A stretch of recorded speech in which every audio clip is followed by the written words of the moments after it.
وَمَا أَرْسَلْنَاكَ إِلَّا رَحْمَةً لِّلْعَالَمِينَ۔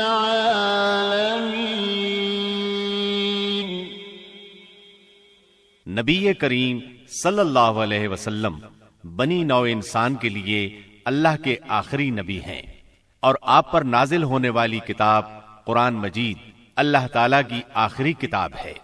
لہذا نبی کریم صلی اللہ علیہ وسلم کی پاکیزہ زندگی امت مسلمہ کے لیے تا قیامت واجب الاتباع، رشد و ہدایت کا ابدی سرچشمہ اور ذریعہ نجات ہے۔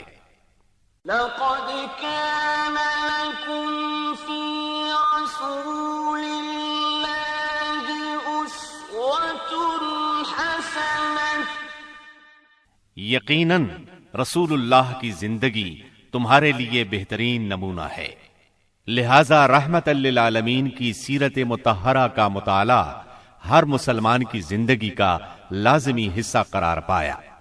مسلمان مردوں، عورتوں اور بچوں کی اسی ضرورت کے پیش نظر دارالسلام اسٹوڈیو نے نبی رحمت صلی اللہ علیہ وسلم کی سیرت طیبہ پر سیٹ تیار کیا ہے، جس کی تیاری میں قرآن مجید، صحیح احادیث اور مستند سیرت کی کتابوں سے استفادہ کیا گیا ہے۔ اس سیٹ میں سیرت النبی صلی اللہ علیہ وسلم کو مفصل طور پر بیان کیا گیا ہے۔ نبی صلی اللہ علیہ وسلم کی زندگی کے تمام پہلو اور واقعات ترتیب وار انتہائی دلچسپ انداز، خوبصورت آواز اور آسان الفاظ میں بیان کیے گئے ہیں۔ لیجیے سماعت فرمائیے رحمت للعالمین۔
سیرت نبوی کو مکمل طور پر بیان کرنا اس وقت تک ممکن نہیں جب تک اسلام سے پہلے اور بعد کے حالات کا تقابل نہ کیا جائے۔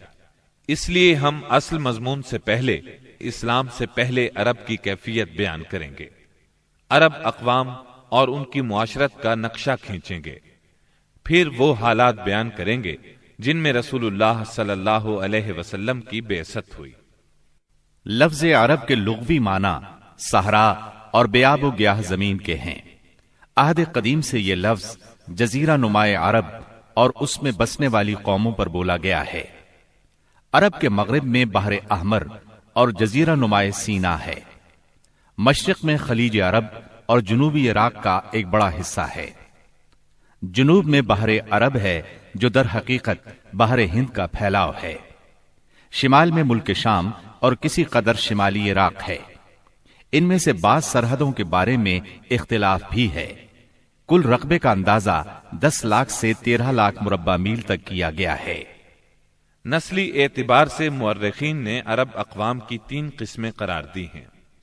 نمبر 1، عرب بائدہ، یعنی وہ قدیم عرب قبائل اور قومیں جو بالکل ناپید ہو گئیں اور ان کے متعلق ضروری معلومات بھی دستیاب نہیں، مثلا عاد، سمود، تسم، جدیس، عمالقہ وغیرہ۔ نمبر 2، عرب عاربہ، یعنی وہ عرب قبائل جو یعرب بن یشجب بن قحطان کی نسل سے ہیں، انہیں قحطانی عرب کہا جاتا ہے۔ نمبر 3، عرب مستعربہ، یعنی وہ قبائل جو سیدنا اسماعیل علیہ السلام کی نسل سے ہیں، انہیں عدنانی عرب کہا جاتا ہے۔ عرب عاربہ یعنی قحطانی عرب کا اصل گہوارہ ملک یمن تھا۔ یہیں ان کے خاندان اور قبیلے مختلف شاخوں میں پھوٹے، پھیلے اور بڑھے۔ ان میں سے 2 قبیلوں نے بہت شہرت حاصل کی، ایک ہمیر جس کی مشہور شاخیں زید الجمہور، قزاع اور سکاسک ہیں، دوسرا کہلان جس کی مشہور شاخیں ہمدان، انمار، مزہج، تے، کندہ، لخم، جزام، ازد، اوس، خزرج اور اولاد جفنا ہیں، جنہوں نے آگے چل کر ملک شام میں بادشاہت قائم کی اور آل غسان کے نام سے مشہور ہوئے۔ عرب مستعربہ کے جد اعلیٰ سیدنا ابراہیم علیہ السلام اصلاً عراق کے ایک شہر اور کے باشندے تھے۔ یہ شہر دریائے فرات کے مغربی ساحل پر کوفے کے قریب واقع تھا۔ اس کی کھدائی کے دوران میں جو کتبے برآمد ہوئے ان سے اس شہر کے متعلق بہت سی تفصیلات منظر عام پر آئی ہیں، اور سیدنا ابراہیم علیہ السلام کے خاندان کی بعض تفصیلات معلوم ہوئی ہیں۔ نیز ملک کے دینی اور اجتماعی حالات بھی سامنے آئے ہیں۔ سیدنا ابراہیم علیہ السلام یہاں سے ہجرت کر کے شہر حران تشریف لے گئے تھے، اور پھر وہاں سے فلسطین جا کر اس کو اپنی دعوتی سرگرمیوں کا مرکز بنا لیا، اور دعوت و تبلیغ کے لیے یہیں سے اندرون و بیرون ملک آتے جاتے رہتے تھے۔ ایک بار آپ مصر تشریف لے گئے۔ فرعون نے آپ کی بیوی سیدہ سارہ علیہ السلام کی کیفیت سنی تو بدنیت ہو گیا، انہیں بری نیت سے اپنے دربار میں بلایا، لیکن اللہ نے سیدہ سارہ کی دعا کے نتیجے میں غیبی طور پر فرعون کی ایسی گرفت کی کہ وہ ہاتھ پاؤں مارنے لگا۔ اس کی نیت بد اس کے منہ پر مار دی گئی، اور وہ اس حادثے کی نوعیت سے سمجھ گیا کہ سیدہ سارہ اللہ کی نہایت خاص اور مقرب بندی ہیں۔ وہ ان کے اس وصف سے اس قدر متاثر ہوا کہ اپنی بیٹی ہاجرہ کو ان کی خدمت میں دے دیا۔ پھر سیدہ سارہ نے سیدہ ہاجرہ کو ابراہیم علیہ السلام کی زوجیت میں دے دیا۔ ابراہیم علیہ السلام ان دونوں کو لے کر فلسطین واپس تشریف لائے۔ پھر اللہ نے سیدہ ہاجرہ کے بطن سے ابراہیم علیہ السلام کو ایک فرزند ارجمند اسماعیل علیہ السلام عطا فرمایا۔ سیدہ سارہ بے اولاد تھیں، اس لیے انہیں بہت غیرت آئی، اور انہوں نے سیدنا ابراہیم علیہ السلام کو مجبور کیا کہ سیدہ ہاجرہ کو ان کے نوزائیدہ بچے سمیت جلا وطن کر دیں۔ حالات نے ایسا رخ اختیار کیا کہ انہیں سیدہ سارہ کی بات ماننا پڑی، اور وہ سیدہ ہاجرہ اور اسماعیل علیہ السلام کو لے کر حجاز تشریف لے گئے۔ وہاں انہیں ایک بے آب و گیاہ وادی میں اتار دیا۔ اسی جگہ آج بیت اللہ ہے، اس وقت نہیں تھا، صرف ٹیلوں کی طرح ابھری ہوئی زمین تھی۔ سیلاب آتا تو دائیں بائیں سے کترا کر نکل جاتا تھا۔ وہیں مسجد حرام کے بالائی حصے میں زمزم کے پاس ایک بہت بڑا درخت تھا۔ آپ نے ان دونوں کو اسی درخت کے پاس چھوڑا تھا۔ اس وقت مکے میں پانی تھا نہ انسان، اس لیے سیدنا ابراہیم علیہ السلام نے ایک توشہ دان میں کھجوریں اور ایک مشکیزے میں پانی رکھ دیا۔ اس کے بعد فلسطین واپس چلے گئے۔ ادھر چند ہی دن میں کھجوریں اور پانی ختم ہو گیا۔ سخت مشکل پیش آئی، مگر اس مشکل وقت میں اللہ کے فضل سے زمزم کا چشمہ پھوٹ پڑا اور ان کے لیے خوراک کا سامان بن گیا۔ اسماعیل علیہ السلام جب جوان ہوئے تو جرہم قبیلے سے عربی سیکھ لی۔ یہ قبیلہ وہاں پانی دیکھ کر آباد ہو گیا تھا۔ اس قبیلے کے لوگ انہیں پسند کرنے لگے تو ان لوگوں نے اپنے خاندان کی ایک خاتون سے ان کی شادی کر دی۔ اسی دوران میں سیدہ ہاجرہ کا انتقال ہو گیا۔ ادھر سیدنا ابراہیم علیہ السلام کو خیال آیا کہ اپنا ترکہ دیکھنا چاہیے، چنانچہ وہ مکہ معظمہ تشریف لے گئے، لیکن سیدنا اسماعیل علیہ السلام سے ملاقات نہ ہوئی۔ بہو سے حالات دریافت کیے، اس نے تنگ دستی کی شکایت کی۔ آپ نے وصیت کی کہ اسماعیل آئیں تو کہنا اپنے دروازے کی چوکھٹ بدل دیں۔ سیدنا اسماعیل علیہ السلام اس وصیت کا مطلب سمجھ گئے۔ انہوں نے بیوی کو طلاق دے دی اور ایک دوسری عورت سے شادی کر لی جو جرہم کے سردار مزاز بن عمرو کی صاحبزادی تھیں۔ ان کی دوسری شادی کے بعد ایک بار پھر سیدنا ابراہیم علیہ السلام مکے تشریف لے گئے، مگر اس مرتبہ بھی سیدنا اسماعیل علیہ السلام سے ملاقات نہ ہو سکی۔ بہو سے حال پوچھا تو اس نے اللہ کی حمد و ثنا بیان کی۔ آپ نے وصیت کی کہ اسماعیل اپنے دروازے کی چوکھٹ برقرار رکھیں، اور فلسطین واپس ہو گئے۔ اللہ تعالی نے مزاز کی بیٹی سے اسماعیل علیہ السلام کو 12 بیٹے عطا فرمائے۔ ان 12 بیٹوں سے 12 قبیلے وجود میں آئے اور سب نے مکے ہی میں رہائش اختیار کی۔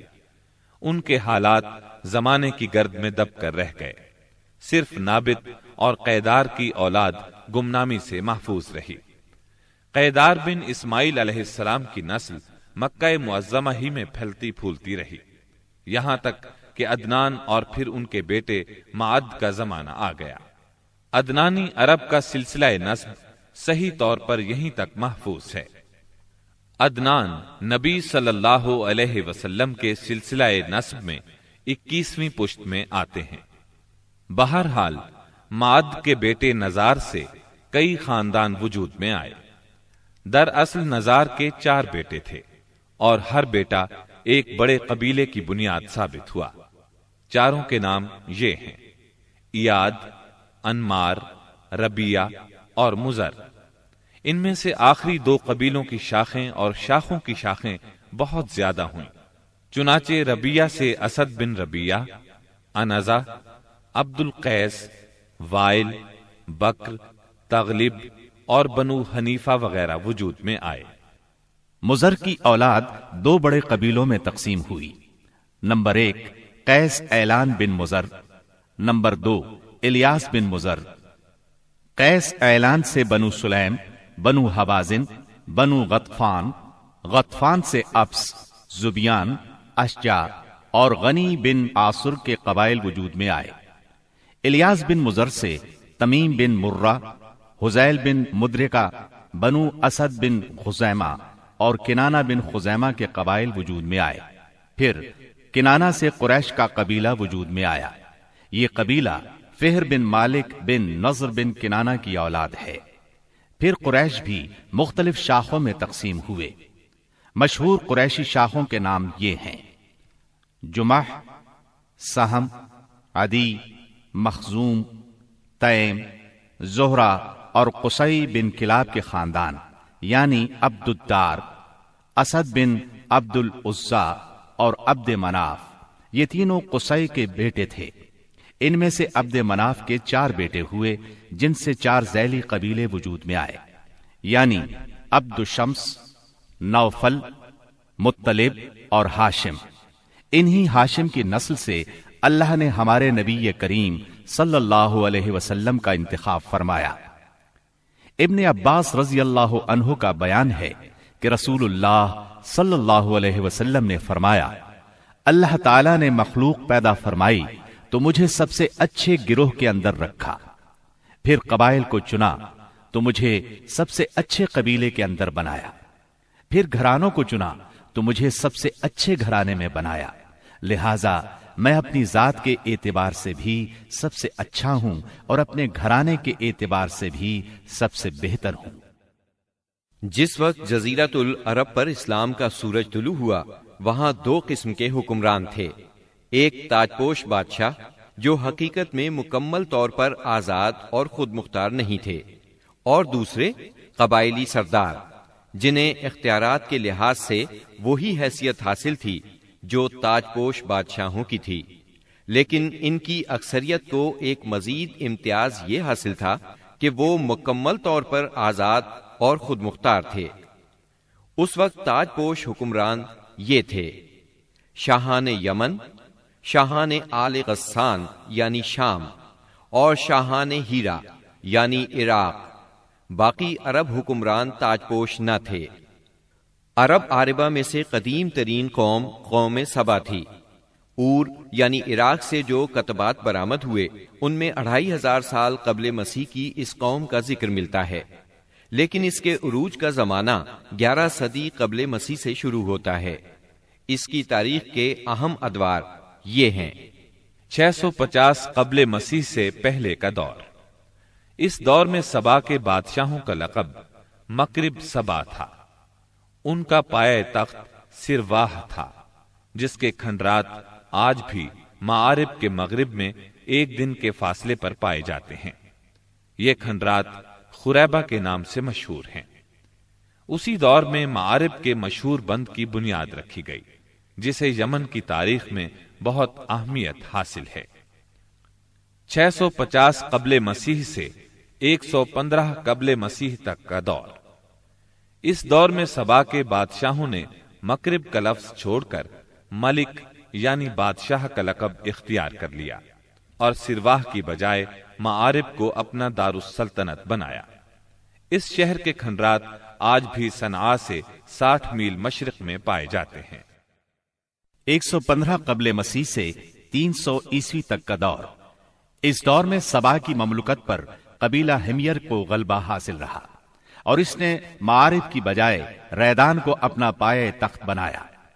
پھر ریدان کا نام ظفار پڑ گیا، جس کے کھنڈرات آج بھی شہر یریم کے قریب ایک دائرہ نما پہاڑی پر پائے جاتے ہیں۔ اسی دور میں قوم سبا کا زوال شروع ہوا۔ 300 عیسوی کے بعد سے آغاز اسلام تک کا دور۔ اس دور میں یمن کے اندر مسلسل اضطراب اور انتشار برپا رہا۔ انقلابات آئے، خانہ جنگیاں ہوئیں اور بیرونی قوموں کو مداخلت کے مواقع ہاتھ آئے، یہاں تک کہ ایک وقت ایسا بھی آیا کہ یمن کی آزادی سلب ہو گئی۔ چنانچہ اسی دور میں رومیوں نے عدن پر فوجی قبضہ کیا اور ان کی مدد سے حبشیوں نے ہمیر اور ہمدان کی آپس میں کشمکش سے فائدہ اٹھایا اور 340 عیسوی میں پہلی بار یمن پر قبضہ کیا۔ یہ قبضہ 378 عیسوی تک برقرار رہا۔ اس کے بعد یمن کی آزادی تو بحال ہو گئی، مگر معارب کے مشہور بند میں رکھنے پڑنا شروع ہو گئے، یہاں تک کہ 450 عیسوی یا 451 عیسوی میں بند ٹوٹ گیا اور وہ عظیم سیلاب آیا جس کا ذکر قرآن مجید کی سورہ سبا میں سیل ارم کے نام سے کیا گیا ہے۔ پھر 523 عیسوی میں ایک اور سنگین حادثہ پیش آیا، وہ یہ کہ یمن کے یہودی بادشاہ زونواس نے نجران کے عیسائیوں پر ایک ہیبت ناک حملہ کیا۔ انہیں عیسائی مذہب چھوڑنے پر مجبور کرنے کی کوشش کی۔ جب وہ اس پر آمادہ نہ ہوئے تو زونواس نے خندقیں کھدوا کر انہیں بھڑکتی ہوئی آگ میں جھونک دیا۔ قرآن مجید کی سورہ بروج میں اسی لرزہ خیز واقعے کی طرف اشارہ موجود ہے۔ اس واقعے کا نتیجہ یہ ہوا کہ عیسائیت انتقام لینے پر تل گئی۔ وہ پہلے ہی رومی بادشاہوں کی قیادت میں بلا وجہ عرب کی فتوحات کے لیے تیاری کر چکے تھے، اپنے علاقوں کو وسیع کرنا چاہتے تھے۔ انہوں نے حبشیوں کو یمن پر حملے کی ترغیب دی، انہیں باہری بیڑا مہیا کیا۔ حبشیوں نے رومیوں کی شہ پا کر 525 عیسوی میں اریات کی قیادت میں 70,000 فوج سے یمن پر دوبارہ قبضہ کر لیا۔ قبضے کے بعد اریات نے شاہ حبش کے گورنر کی حیثیت سے یمن پر حکمرانی کی، لیکن پھر اس کی فوج کے ایک ماتحت کمانڈر ابرہا نے اسے قتل کر کے خود اقتدار پر قبضہ جما لیا اور شاہ حبش کو بھی راضی کر لیا کہ وہ اس کے قبضے کو تسلیم کر لے۔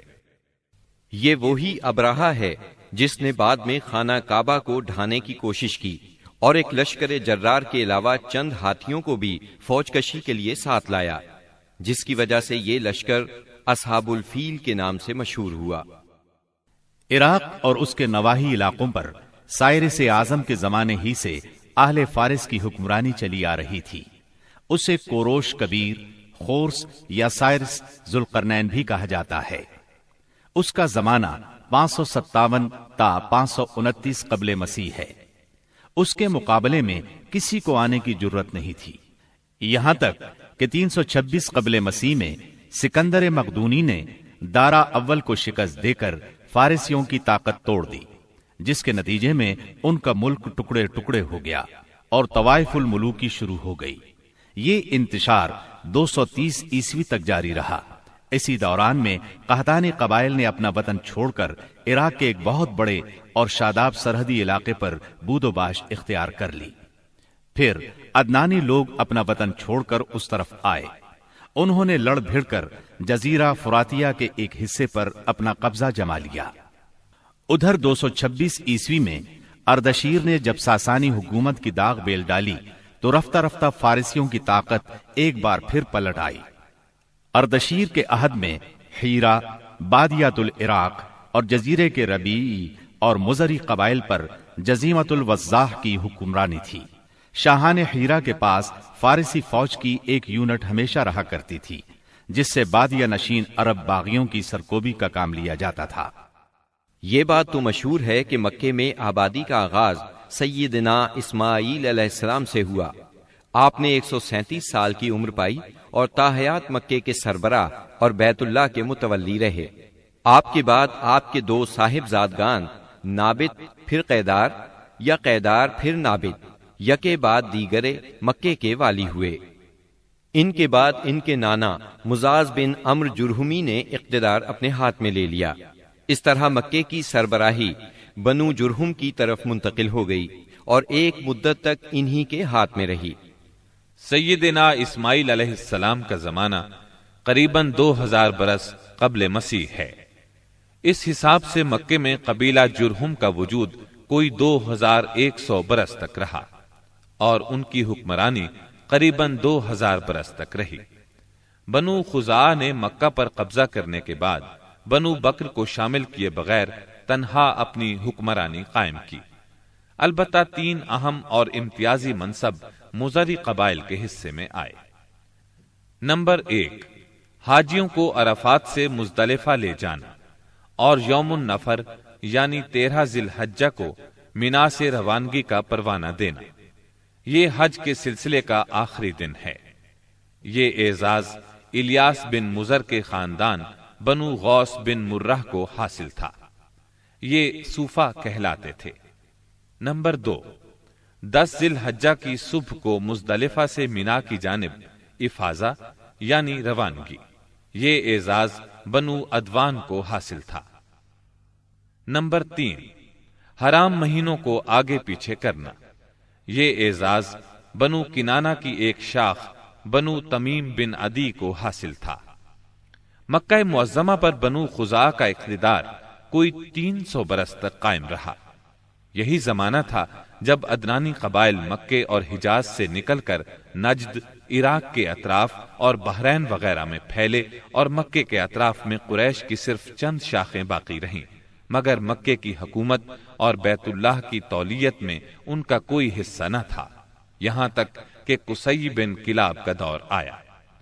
قصی نے مکے کا بندوبست اس طرح کیا کہ قریش کو مکے کے اطراف سے بلا کر پورا شہر ان پر تقسیم کر دیا اور ہر خاندان کا ٹھکانہ مقرر کر دیا۔ البتہ مہینے آگے پیچھے کرنے والوں کو نیز آل صفوان، بنو عدوان اور بنو مرہ بن عوف کو ان کے مناصب پر برقرار رکھا، کیونکہ قصی سمجھتا تھا کہ یہ بھی دین ہے، اس میں رد و بدل کرنا درست نہیں۔ قصی کا ایک کارنامہ یہ بھی ہے کہ اس نے حرم کعبہ کے شمال میں دار الندوہ تعمیر کیا۔ اس کا دروازہ مسجد کی طرف تھا۔ دار الندوہ دراصل قریش کی پارلیمنٹ تھی، جہاں تمام بڑے بڑے اور اہم معاملات کے فیصلے ہوتے تھے۔ قریش پر دار الندوہ کے بڑے احسانات ہیں، کیونکہ یہ ان کے اتحاد کا ضامن تھا اور یہیں ان کے الجھے ہوئے مسائل احسن طریقے سے طے ہوتے تھے۔ قصی کو سربراہی اور عظمت کے یہ مرتبے حاصل تھے۔ نمبر 1، دار الندوہ کی صدارت، جہاں بڑے بڑے معاملات کے بارے میں مشورے ہوتے تھے اور جہاں یہ لوگ اپنی بیٹیوں کی شادیاں بھی کرتے تھے۔ نمبر 2، لوا یعنی جنگ کا پرچم قصی ہی کے ہاتھوں باندھا جاتا تھا۔ نمبر 3، حجابت یعنی خانہ کعبہ کی پاسبانی۔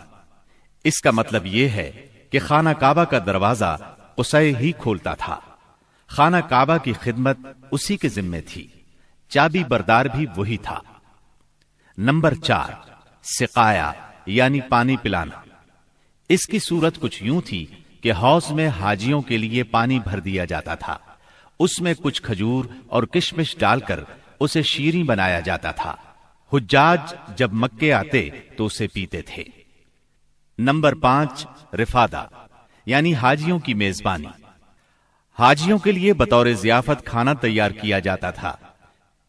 اس مقصد کے لیے قصی نے قریش پر ایک خاص رقم مقرر کر رکھی تھی۔ یہ رقم حج کے موسم میں قصی کے پاس جمع ہو جاتی تھی۔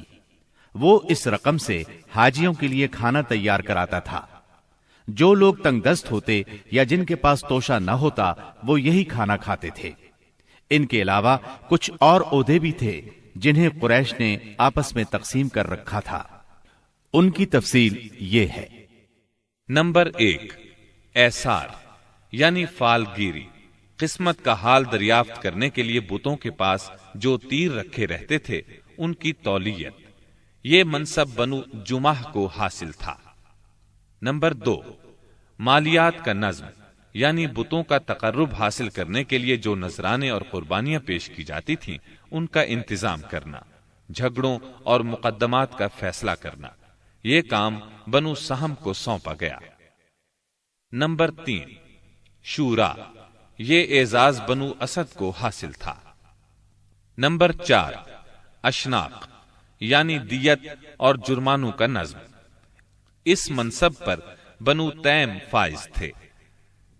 نمبر 5، عقاب یعنی قومی پرچم اٹھانا، یہ بنو امیہ کا کام تھا۔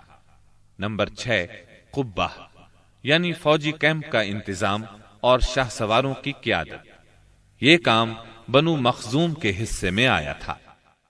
نمبر 7، سفارت، یہ منصب بنو عدی کا تھا۔ ہم قحطانی اور عدنانی قبائل کے وطن چھوڑنے کا ذکر کر چکے ہیں۔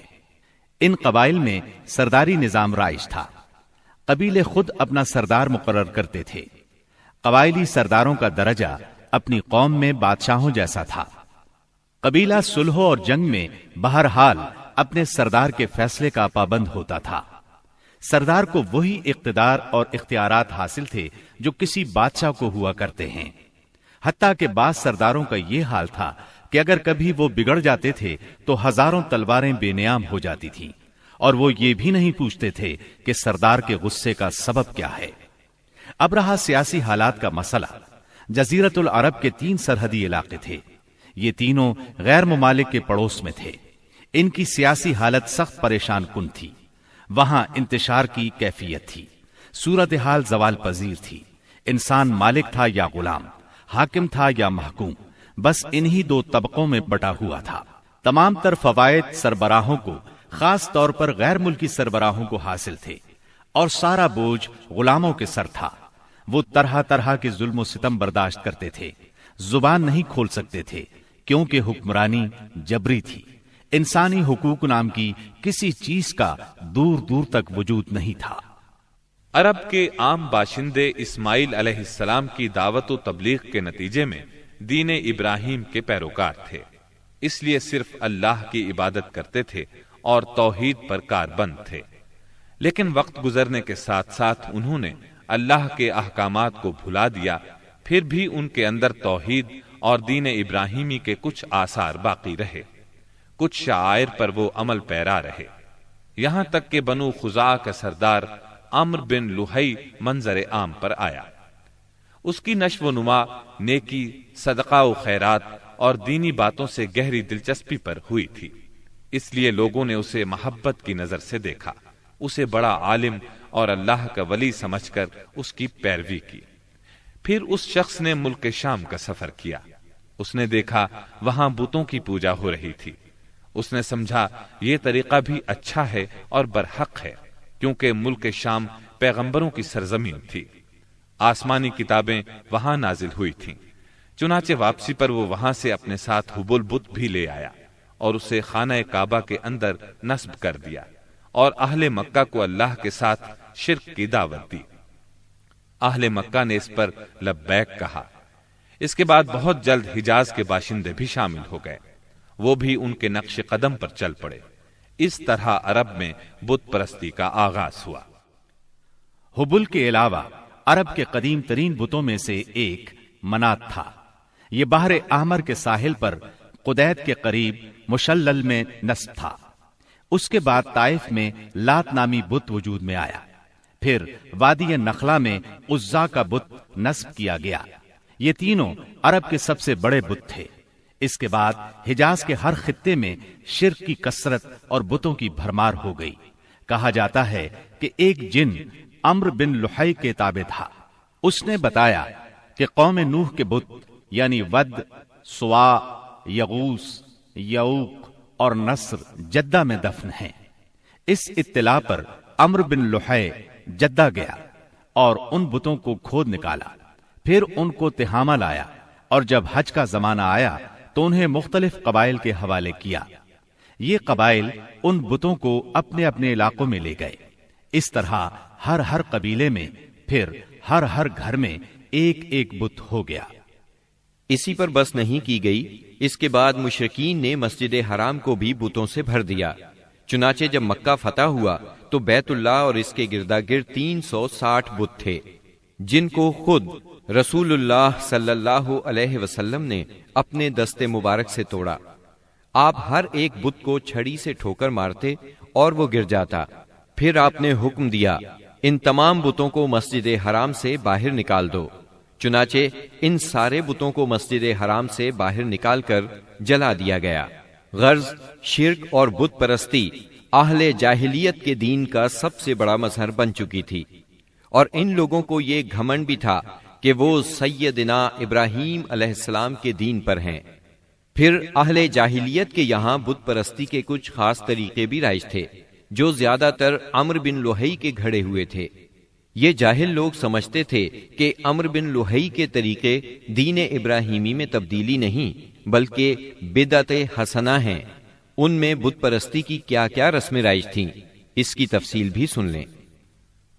نمبر 1، اس دور کے جاہل مشرک بتوں کے پاس مجاور بن کر بیٹھتے تھے، ان کی پناہ ڈھونڈتے تھے، انہیں زور زور سے پکارتے تھے، حاجت روائی اور مشکل کشائی کے لیے ان کو پکارتے تھے اور سمجھتے تھے کہ وہ اللہ سے سفارش کر کے ہماری مراد پوری کرا دیں گے۔ نمبر 2، وہ بتوں کا حج اور طواف کرتے تھے، ان کے سامنے عجز و نیاز سے پیش آتے تھے اور انہیں سجدہ کرتے تھے۔ نمبر 3، بتوں کے لیے نذرانے اور قربانیاں پیش کرتے اور قربانی کے ان جانوروں کو کبھی بتوں کے آستانوں پر لے جا کر ذبح کرتے تھے اور کبھی کسی اور جگہ ذبح کر لیتے تھے، مگر بتوں کے نام پر ذبح کرتے تھے۔ ذبح کی ان دونوں صورتوں کا ذکر اللہ تعالیٰ نے سورۃ المائدہ کی آیت نمبر 3 میں کیا ہے۔ وما ذبح على النصب، یعنی وہ جانور بھی حرام ہیں جو آستانوں پر ذبح کیے گئے ہوں۔ دوسری جگہ یعنی سورہ انعام کی آیت 121 میں فرماتے ہیں، ولا تأكلوا مما لم يذكر اسم الله عليه، یعنی اس جانور کا گوشت مت کھاؤ جس پر اللہ کا نام نہ لیا گیا ہو۔ نمبر 4، بتوں کا قرب حاصل کرنے کا ایک طریقہ یہ بھی تھا کہ مشرقین اپنی سمجھ کے مطابق اپنے کھانے پینے کی چیزوں اور اپنی کھیتی اور چوپائے کی پیداوار کا ایک حصہ بتوں کے لیے خاص کرتے تھے۔ اس سلسلے میں ان کا دلچسپ رواج یہ تھا کہ وہ اللہ کے لیے بھی اپنی کھیتی اور جانوروں کی پیداوار کا ایک حصہ خاص کرتے تھے۔ پھر مختلف اسباب کی بنا پر اللہ کا حصہ تو بتوں کی طرف منتقل کر سکتے تھے، لیکن بتوں کا حصہ کسی بھی حال میں اللہ کی طرف منتقل نہیں کر سکتے تھے۔ اس بری عادت کا تذکرہ بھی اللہ تعالی نے سورہ انعام کی آیت 136 میں کیا ہے۔ وجعلوا لله مما ذرأ من الحرث والأنعام نصيبا فقالوا هذا لله بزعمهم وهذا لشركائنا فما كان لشركائهم فلا يصل إلى الله وما كان لله فهو يصل إلى شركائهم ساء ما يحكمون۔ اللہ نے جو کھیتی اور چوپائے پیدا کیے ہیں اس کا ایک حصہ انہوں نے اللہ کے لیے مقرر کیا، اور بزعم خود کہتے ہیں کہ یہ اللہ کے لیے ہے اور یہ ہمارے شرکاء کے لیے ہے۔ تو جو ان کے شرکاء کے لیے ہوتا ہے وہ تو اللہ کے لیے نہیں پہنچتا، مگر جو اللہ کے لیے ہوتا ہے وہ ان کے شرکاء تک پہنچ جاتا ہے۔ کتنا برا ہے وہ فیصلہ جو یہ لوگ کرتے ہیں۔ نمبر 5، بتوں کا قرب حاصل کرنے کا ایک طریقہ یہ بھی تھا کہ وہ مشرکین کھیتی اور چوپایوں میں مختلف قسم کی نظریں مانتے تھے۔ اللہ تعالی سورہ انعام کی آیت 138 میں فرماتے ہیں، وَقَالُوا هَٰذِهِ أَنْعَامٌ وَحَرْثٌ حِجْرٌ لَّا يَطْعَمُهَا إِلَّا مَن نَّشَاءُ بِزَعْمِهِمْ وَأَنْعَامٌ حُرِّمَتْ ظُهُورُهَا وَأَنْعَامٌ لَّا يَذْكُرُونَ اسْمَ اللَّهِ عَلَيْهَا افْتِرَاءً عَلَيْهِ۔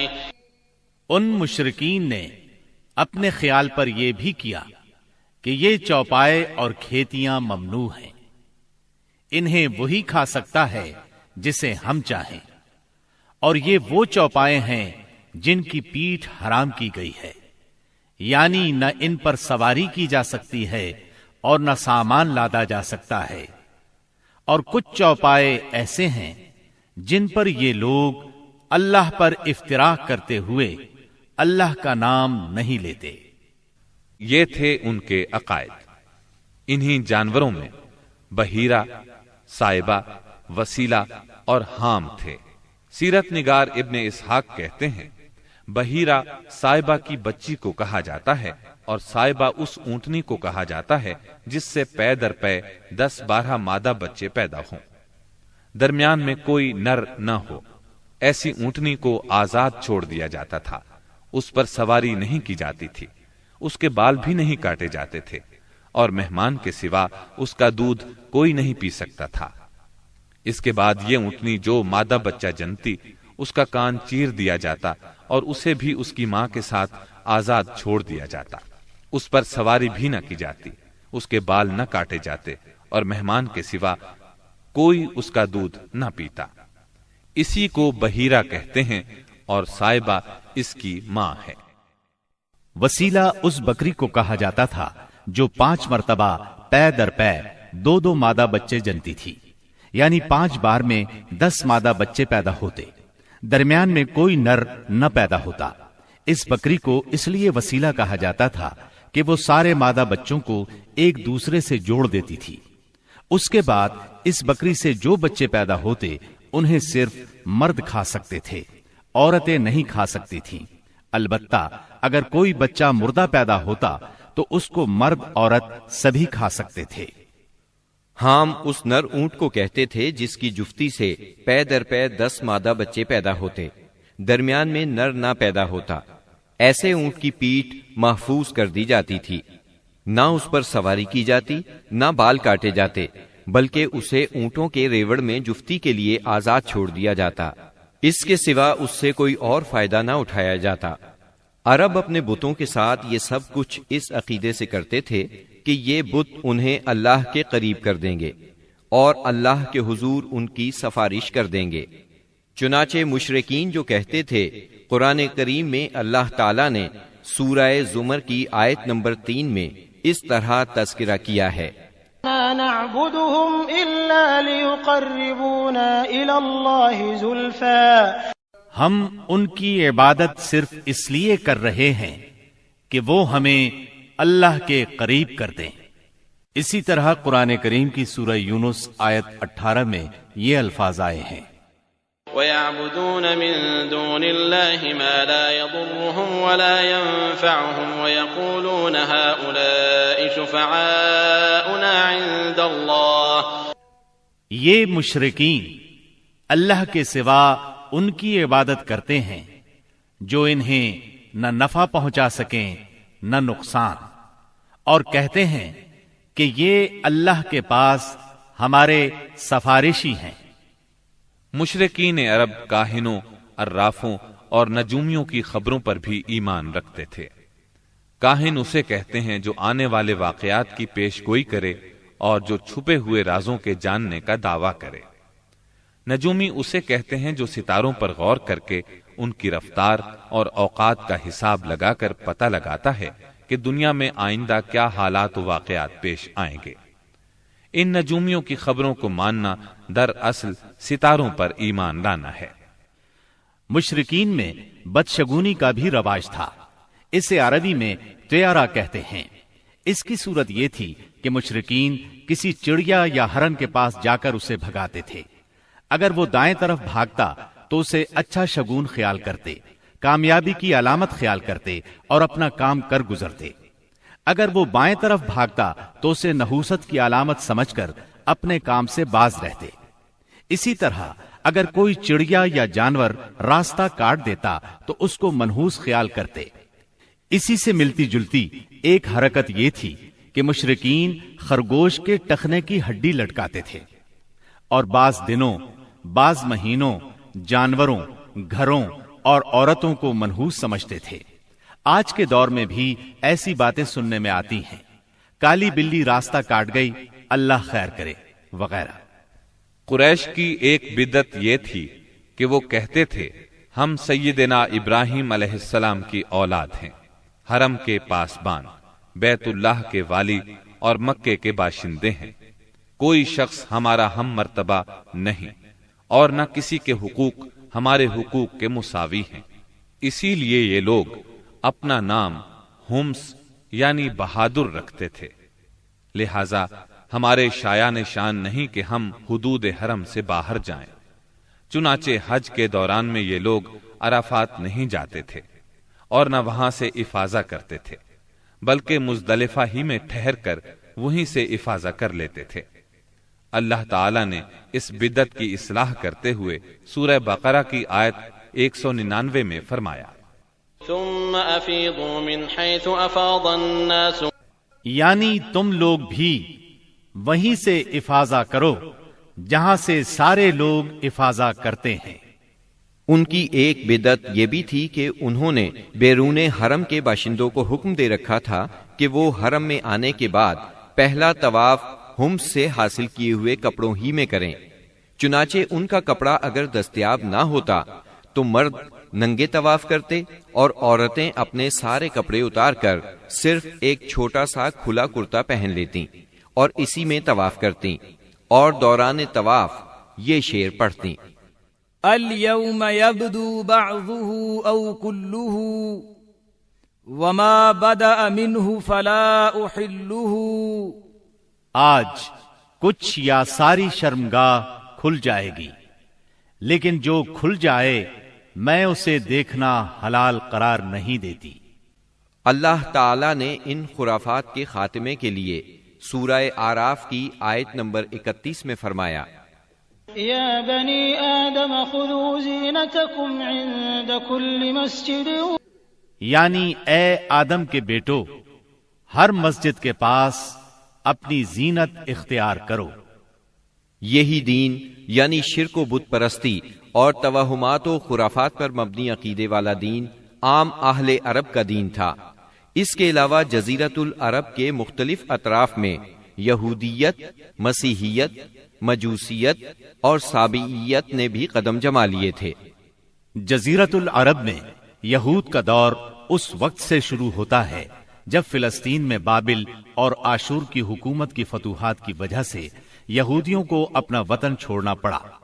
اس حکومت کی سخت گیری اور بخت نصر کے ہاتھوں یہودی بستیوں کی تباہی اور ویرانی، ان کے ہیکل کی بربادی اور ان کی اکثریت کی ملک بابل سے جلا وطنی کا نتیجہ یہ ہوا کہ یہود کی ایک جماعت فلسطین چھوڑ کر حجاز کے شمالی اطراف میں آ بسی اور یثرب، خیبر اور تیماء میں آباد ہو کر یہاں اپنی باقاعدہ بستیاں بسا لی، قلعے تعمیر کر لیے اور گڑھیاں بنا لی۔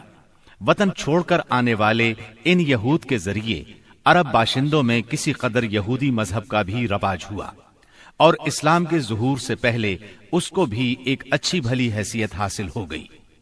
اسلام کے ظہور کے وقت مشہور یہودی قبائل یہ تھے: خیبر، نذیر، مستلق، قریظہ اور قینقاع۔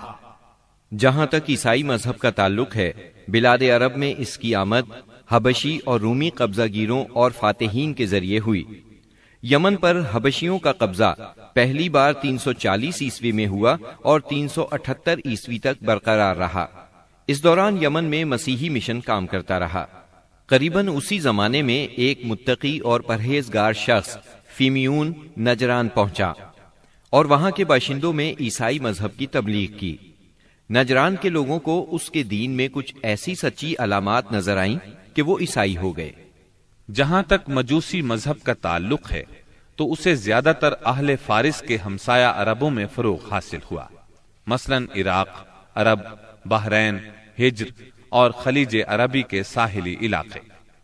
ان کے علاوہ یمن پر فارسی قبضے کے دوران میں وہاں بھی اکا دکا افراد نے مجوسیت قبول کی۔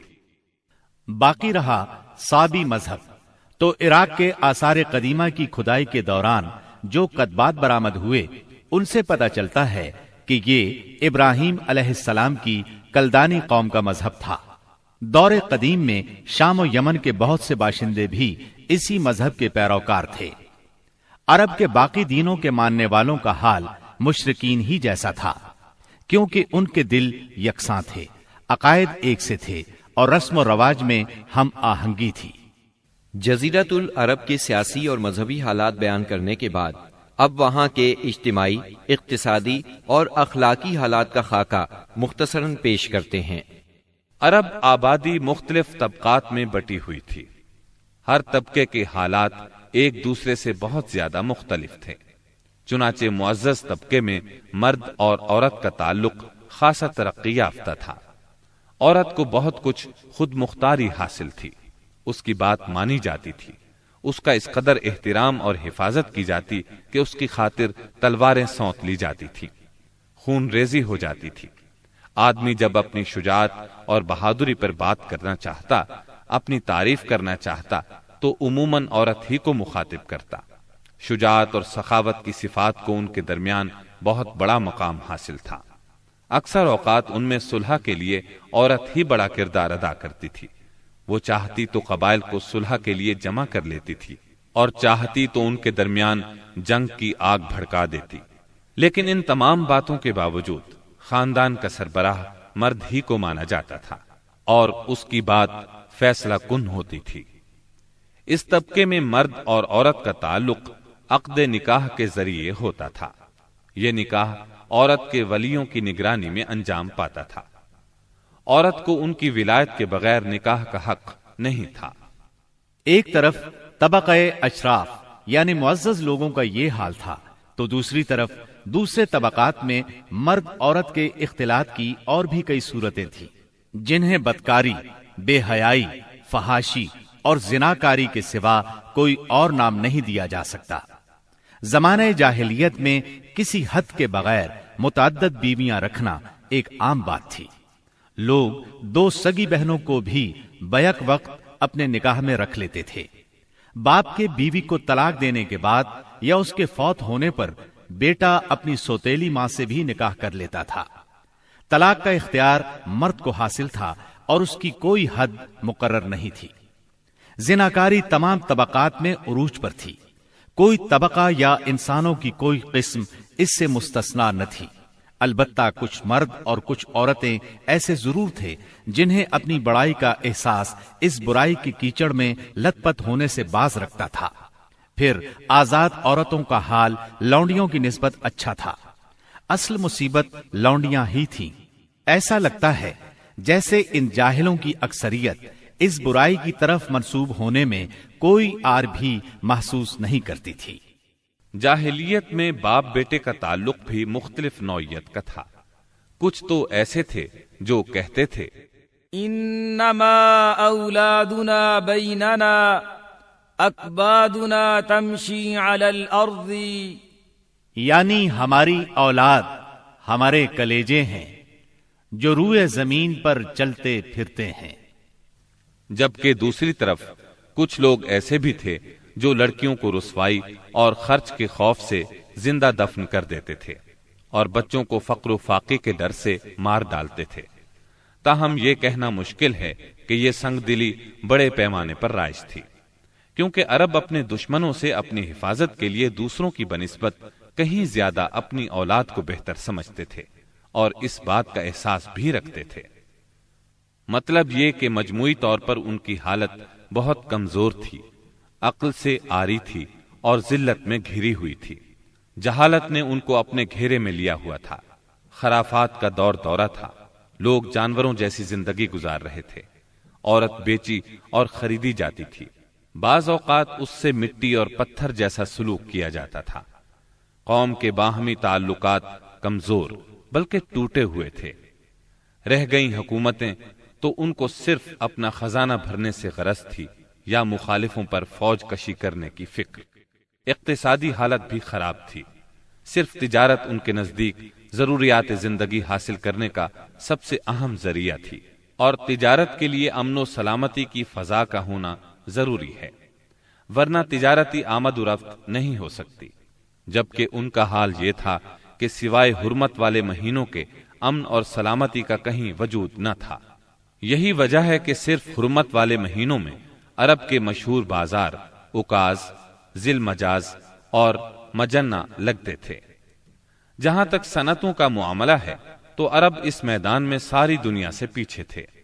کپڑے کی بنائی اور چمڑے کی دباغت وغیرہ کی شکل میں جو چند صنعتیں پائی بھی جاتی تھیں وہ زیادہ تر یمن، ہیرا اور شام سے ملے ہوئے علاقوں میں تھی۔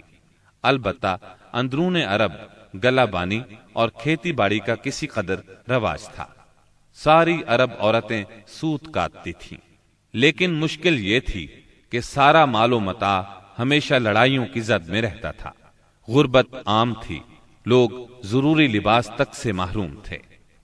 یہ بات تو مشہور ہے کہ اہل جاہلیت میں کمینی اور رذیل عادات پائی جاتی تھیں، عقل کے خلاف باتوں کی بھرمار تھی، تاہم ان میں کچھ پسندیدہ اخلاق بھی تھے۔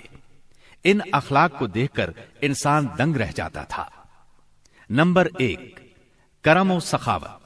یہ اہل جاہلیت کی خوبی تھی، جس میں وہ ایک دوسرے سے آگے نکل جانے کی کوشش کرتے تھے، اور اس پر فخر کرنے کا عالم یہ تھا کہ عرب کے آدھے اشعار اسی کی نظر ہو جاتے تھے۔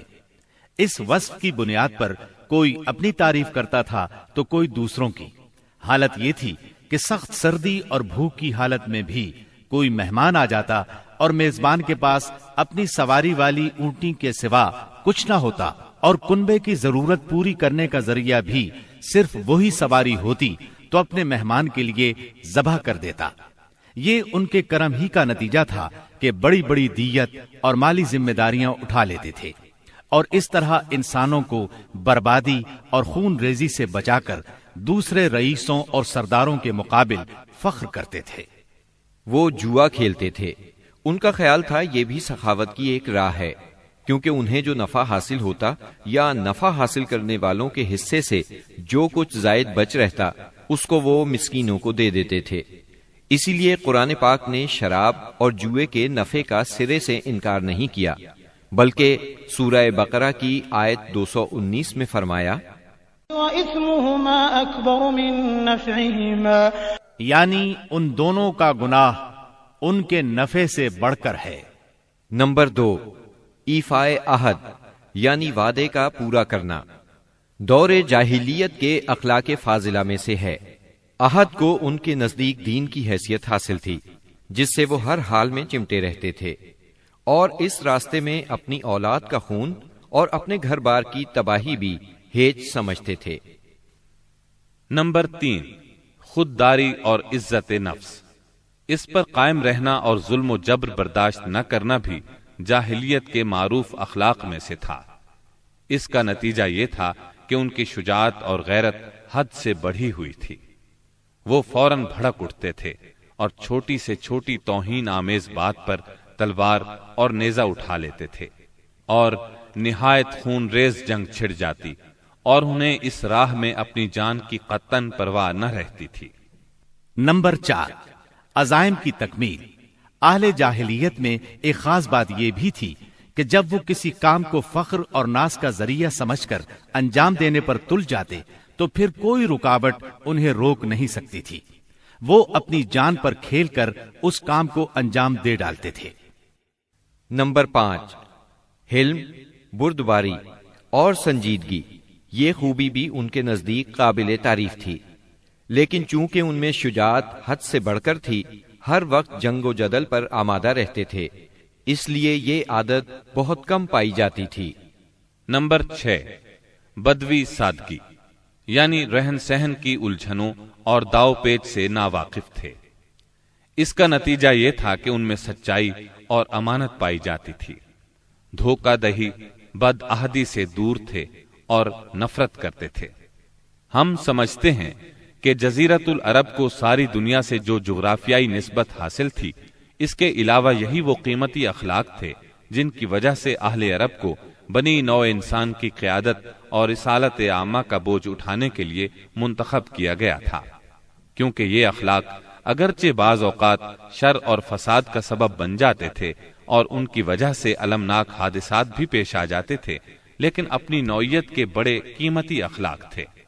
یہ تھوڑی سی اصلاح کے بعد انسانی معاشرے کے لیے نہایت مفید بن سکتے تھے، اور یہی کام اسلام نے انجام دیا۔